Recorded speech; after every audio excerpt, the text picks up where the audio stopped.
Bonjour à tous, j'espère que vous allez bien. Aujourd'hui, on va aborder un sujet très important. Il s'agit du confort thermique qui est considéré comme l'une des principales composantes du confort dans le bâtiment. Cet exposé comprend trois points principaux. Premièrement, le confort thermique. Deuxièmement, les paramètres du confort thermique. Et troisièmement, le confort thermique en général dans le bâtiment. En termes de définition, le confort thermique est défini comme un état de satisfaction du corps vis-à-vis de l'environnement thermique. Autrement dit, ne pas avoir ni trop chaud, ni trop froid et ne pas sentir de courant d'air désagréable.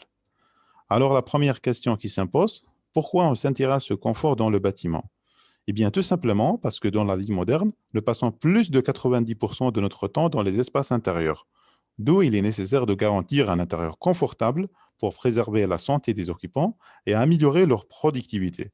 Surtout lorsqu'on parle des bâtiments scolaires, comme vous voyez sur cette illustration. Bien entendu, le confort thermique doit être assuré avec les autres aspects du confort, en l'occurrence le confort acoustique, le confort olfactif, ainsi que le confort visuel. La deuxième raison qui nous pousse à parler du confort thermique, c'est que, c'est que le secteur du bâtiment vient en première position en termes de consommation énergétique avec 40%. Et c'est le deuxième émetteur de gaz à effet de serre après le secteur de transport, avec plus de 30% d'émissions de CO2. Et comme vous savez, ces émissions sont directement liées au dérèglement climatique de la planète. D'où il est important aujourd'hui d'agir et d'adopter la démarche de développement durable. Passons à présent au deuxième axe de notre présentation, qui est les paramètres du confort thermique. Alors, contrairement à une idée reçue, le confort thermique ne dépend pas uniquement de la température de l'air d'une pièce. Il y a d'autres paramètres qui sont essentiels et s'ils ne sont pas respectés, peuvent être source d'inconfort. En effet, le confort thermique dépend de six paramètres. Quatre paramètres sont physiques et deux paramètres sont personnels. Il y a premièrement la température de l'air ambiant, ou bien elle est représentée par le symbole TA. Ensuite, il y a la température des parois. De façon simplifiée, on définit la température ressentie ou bien la température opérative comme la moyenne entre la température de l'air et la température des parois. Troisième paramètre physique, c'est la vitesse de l'air. La vitesse de l'air influence les échanges de chaleur par convection. Dans l'habitat, les vitesses de l'air ne dépassent pas généralement 0,2 mètres par seconde. L'individu commence à ressentir les mouvements d'air dès que la vitesse dépasse cette vitesse qui est de l'ordre de 0,2 mètres par seconde. Troisième paramètre physique, c'est l'humidité relative, ou bien HR, qui est le rapport exprimé en pourcentage entre la quantité d'eau contenue dans l'air à une température TA et la quantité maximale d'eau contenue à la même température. Voilà les quatre paramètres physiques. Les deux paramètres personnels sont tout d'abord le métabolisme, qui est la production de chaleur interne au corps humain, permettant de maintenir celui-ci autour de 36,7 degrés Celsius. Et deuxième paramètre personnel, qui est l'habillement, qui représente une résistance thermique aux échanges de chaleur entre la surface de la peau et l'environnement. Il faut savoir aussi que l'homme assure toujours le maintien de sa température corporelle autour de 36,7 degrés Celsius. Et pour faire cela, il existe toujours des échanges thermiques entre le corps et son environnement. Comme vous voyez sur cette illustration, plus de 50% des pertes de chaleur du corps humain se font par convection avec l'air ambiant. Les échanges par rayonnement à la surface de la peau représentent jusqu'à 35% du bilan, alors que les pertes par contact direct, ou bien ce qu'on appelle la conduction, sont négligeables, puisque c'est 1%. Le corps perd également 6% de sa chaleur à réchauffer la nourriture ingérée. Passons à présent au troisième axe de notre présentation, qui est le confort thermique en général dans le bâtiment. Et sur cette illustration que vous voyez, il y a les températures de confort. Il n'existe pas en effet des plages fixes de confort parce que cela est influencé par le type de l'activité. Par exemple, pour un travail sédentaire assis, la température doit varier entre 21 et 23 degrés Celsius. Pour un travail léger assis, il faut que la température soit de l'ordre de 19 degrés. Pour un travail léger debout, une température de 18 degrés est recommandée. Pour un travail physique soutenu, position debout, on recommande une température de 17 degrés.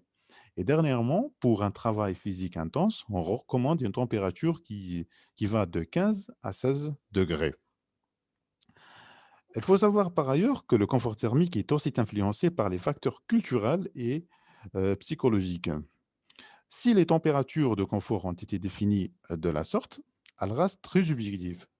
La perception est bien différente en fonction des paramètres personnels, comme l'âge, le sexe, l'état de santé et l'état psychologique. À cela, il faut ajouter les aspects socioculturels. Pour un Américain, la zone de confort se situe entre 20 et 26 degrés. Alors, pour un Anglais, il est plus à l'aise dans une plage de température qui va de 14,5 degrés à 21 degrés. Un habitant des régions tropicales préfère une température comprise entre 23 et 29,5 degrés Celsius. Certains dorment la fenêtre ouverte, d'autres non, dorment la fenêtre fermée. L'environnement est lui-même une source d'influence du ressenti thermique. Par exemple, les couleurs chaudes, la lumière, la vue de feu, ça accentue notre ressenti, notre impression de chaleur. Alors que les couleurs froides, l'ombre, la vue de l'eau, ça renforce notre sensation de froid. Donc, c'est très subjectif. Cette illustration met en évidence l'impact de l'enveloppe d'habitation sur le confort thermique des occupants.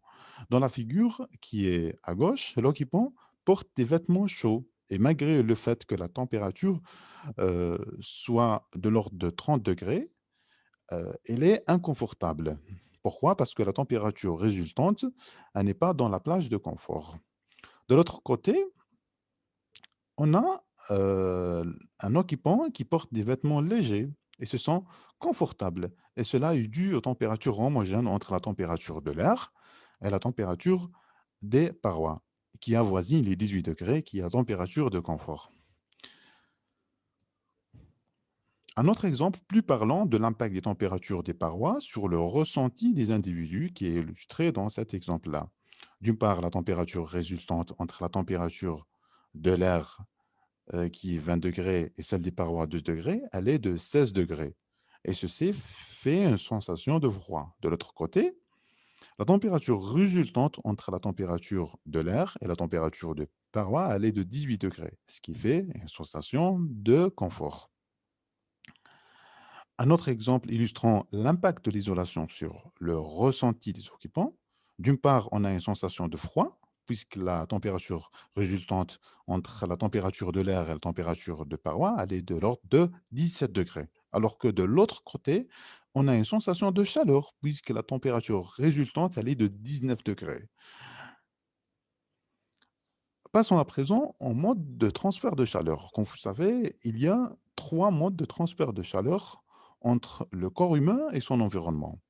Premièrement, la convection, qui est définie comme un échange thermique entre l'air ambiant et la peau. Deuxièmement, le rayonnement, qui est un échange thermique entre un élément froid et un élément chaud. Qui est défini comme un échange thermique entre un élément froid ou chaud et la peau. On pourrait donner l'exemple d'un réfrigérateur ou d'un radiateur. Et troisième mode de transfert de chaleur qui est la conduction, qui est un échange thermique par contact direct. On pourrait donner l'exemple d'une personne qui marche pieds nus sur un carrelage froid. Voilà, c'est la fin de cet exposé. Je dirais merci de m'avoir prêté attention. Dans mes prochaines vidéos, j'aborderai un autre aspect de confort thermique dans le bâtiment. D'ici là, portez-vous bien et n'oubliez pas notre slogan Always Seek Knowledge. Allez, à bientôt.